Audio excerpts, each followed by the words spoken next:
आज कारगिल विजय दिवस के अवसर पर शहीदों को, उनके परिजनों को,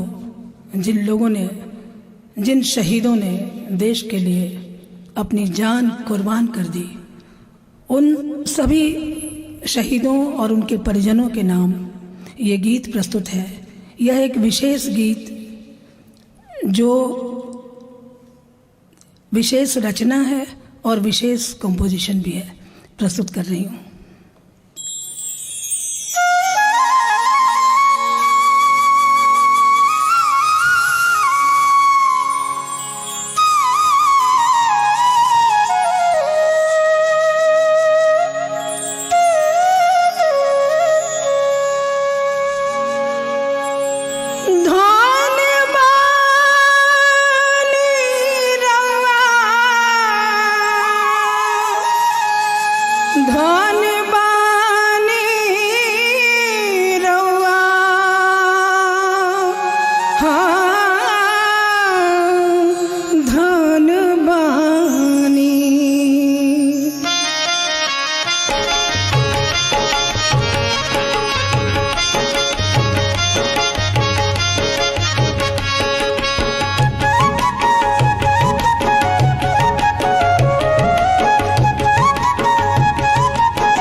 कारगिल के जवान रउआ धन बानी, कारगिल के जवान रउआ धन बानी, धन बानी रउआ धन बानी, धन बानी रउआ धन बानी, धन बानी रउआ धन बानी, कारगिल के जवान, कारगिल के जवान रउआ धन बानी, कारगिल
सिमनवा बचावली मर के भी रहुआ,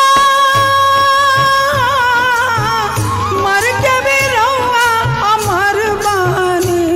कारगिल के जवान, कारगिल के जवान रहुआ धन बानी। कारगिल के जवान रहुआ धन बानी। धन बानी रहुआ धन बानी, रहुआ धन बानी।